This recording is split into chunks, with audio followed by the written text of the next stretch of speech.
Hello learners, welcome back to my channel. I hope you all are safe and taking all the precautions.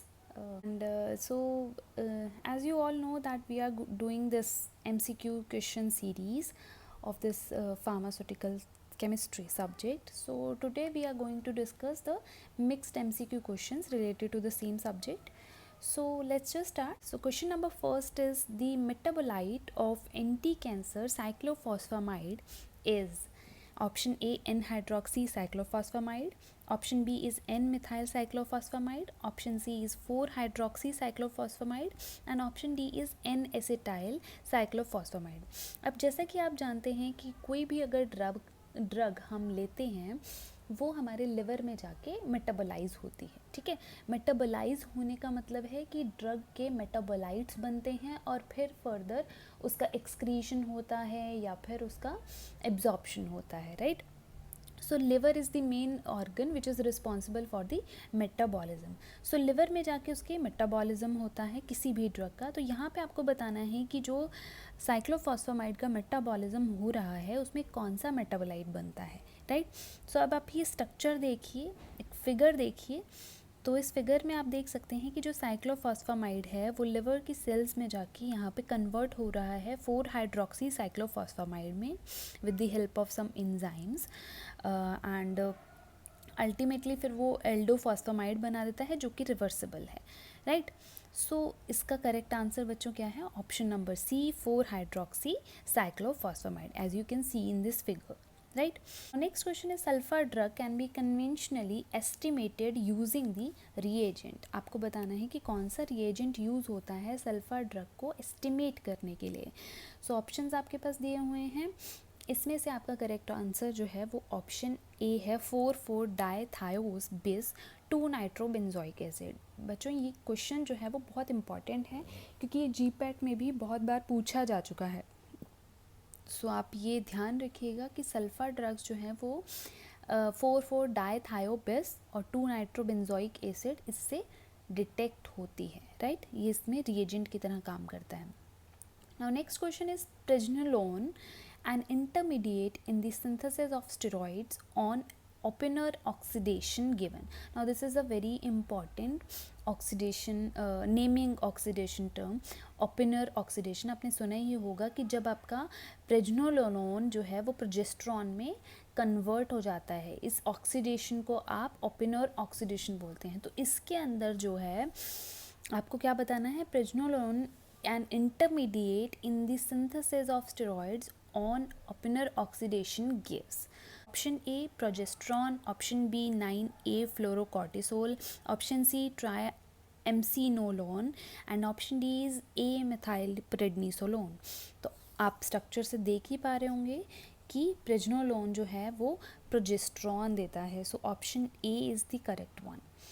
Next is reserpine on hydrolysis gives. Reserpine जो है वो hydrolysis पे क्या देता है, right. तो reserpine में जब हाइड्रोलिसिस मीन्स जब आप वाटर उसके अंदर ऐड कर देते हो और वाटर की वजह से उसकी ब्रेक डाउन हो जाती है, right. Hydro means water and lysis means break down. So water की वजह से रेजरपाइन की जो ब्रेक डाउन है वो कैसे होगी और वो क्या क्या चीज़ें देगा। ऑप्शंस आपके पास दिए हुए हैं, reserpic acid, methyl alcohol, trimethoxycinnamic acid, reserpic acid, acetic acid, trimethoxybenzaldehyde, reserpic acid, methyl alcohol, trimethoxybenzoic acid, reserpic acid, methyl alcohol, trimethoxycinnamaldehyde.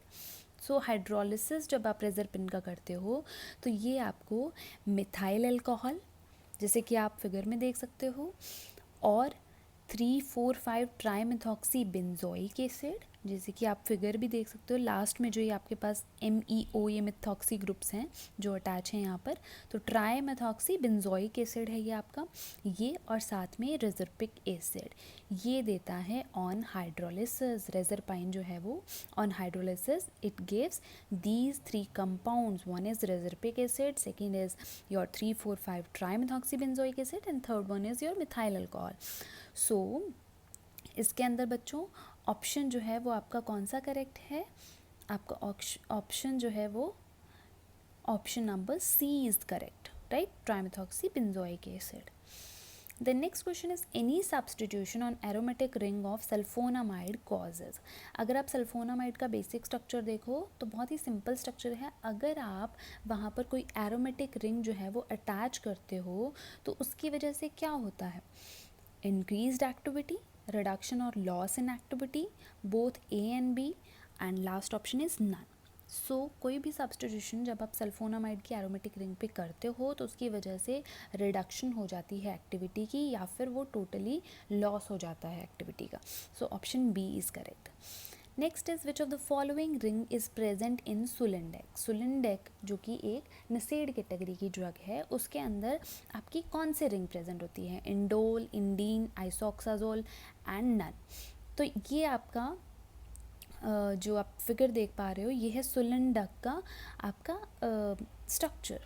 सो इसके अंदर देखिए जहाँ पर फ्लोरीन अटैच है ये आपकी इंडीन रिंग है, जो कि साइड में मैंने अलग से भी बना रखी है. तो ये इंडीन रिंग है, ये इसके अंदर मेन मॉइटी प्रेजेंट होती है जिसकी वजह से इसका एंटी इन्फ्लेमेटरी एक्शन आता है. एंटी इन्फ्लेमेटरी, एनाल्जेसिक, एंटीपायरेटिक, क्योंकि नसेड्स में तो तीनों ही आती हैं, राइट. सो ये इसकी वजह से है, ये बेसिक मॉइटी इसके अंदर ये प्रेजेंट है इंडीन की. So option B is correct.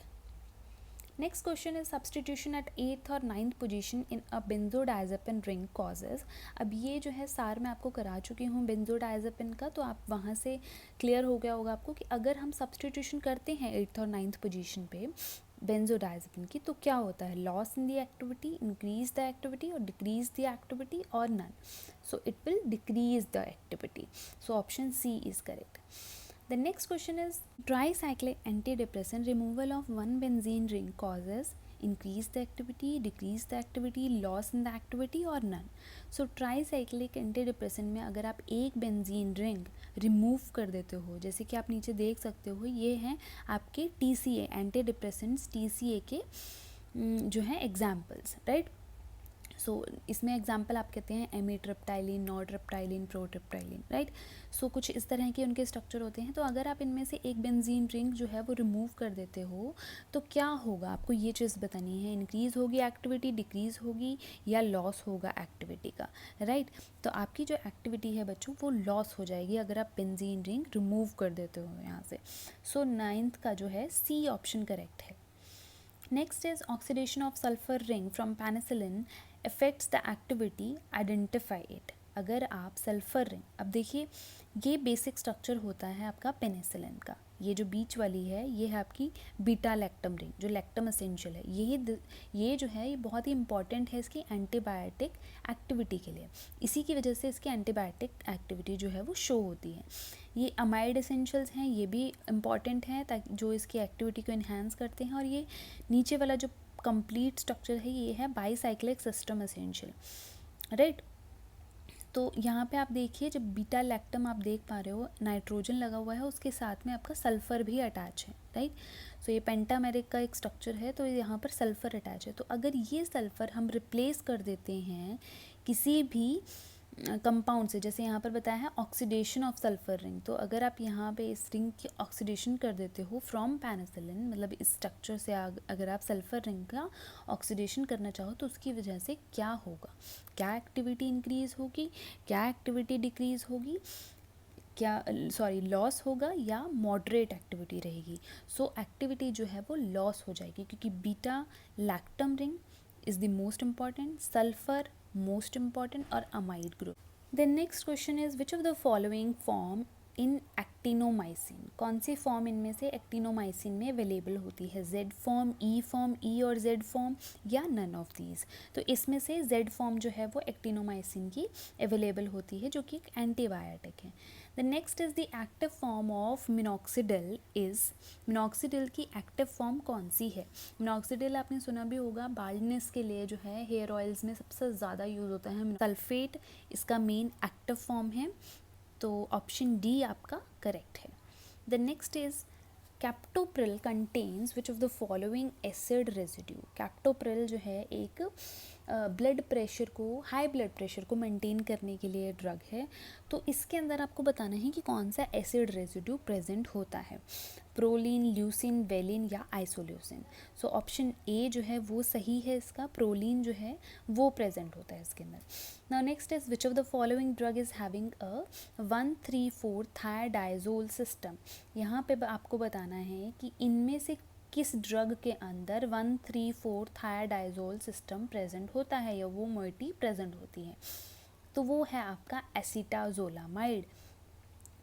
ये देखिए आप स्ट्रक्चर में देख पा रहे होंगे, तो यहाँ पर आपका 1,3,4 थायडाइजोल जो है वो अटैच है, सल्फर के साथ 2 ऑक्सीजन अटैच हैं, ठीक है। तो आपका ये मोइटी है। Then next question is pentazocine is a benzomorphan derivative, it has alkyl group at carbon 3rd position, identify it, right. So आपको आइडेंटिफाई करना है कि कौन सा अल्काइल ग्रुप उसके साथ अटैच है एट 3rd पोजीशन, राइट। तो ये इसका स्ट्रक्चर है पेंटाजोसिन का। ऑप्शंस आपके पास गिवन है, तो इनमें से करेक्ट आंसर जो है बच्चों वो ऑप्शन बी है, CH2CH double bond CCH3 twice. तो ये है आपका correct answer option b. GPAT में इसी तरह से क्वेश्चन पूछे जाते हैं, आपके फाइनल एग्जाम में भी इसी तरह से क्वेश्चन आएंगे। Next question is 4,2 hydroxy 3 isopropyl amino propoxyl phenacetamide is a chemical name for atenolol, labetalol, metoprolol या एक्यूबिटॉल। सो एटिनोलॉल का जो है मेन आयुपेक नेम यही होता है बेटा, फिनाएसिटामाइड या फिना एसिटोनोन करके भी आता है। सो ये आपका इसका आंसर है। The next question is chemically primaquine is, chemically primaquine क्या होता है, राइट। ऑप्शंस आर गिवन, तो इनमें से आपको सेलेक्ट करना है कि कौन सा ऑप्शन प्रेमाक्विन के लिए सही है। So option 1 is correct, A option, 8,4 amino 1 methyl butyl amino 6 methoxy quinoline, right.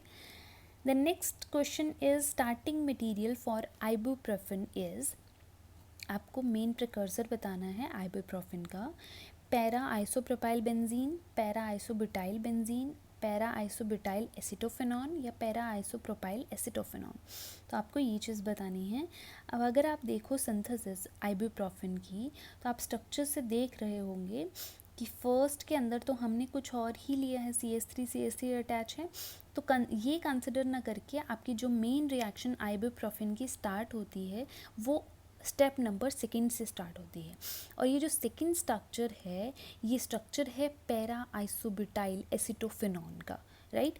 तो सेकंड स्ट्रक्चर जो है वो आपका पैरा आइसोब्यूटाइल एसिटोफेनॉन का है, जो कि मेन प्रिकर्सर है आइबुप्रोफेन बनाने के लिए। सो इसका करेक्ट आंसर जो है बच्चों वो सी ऑप्शन है।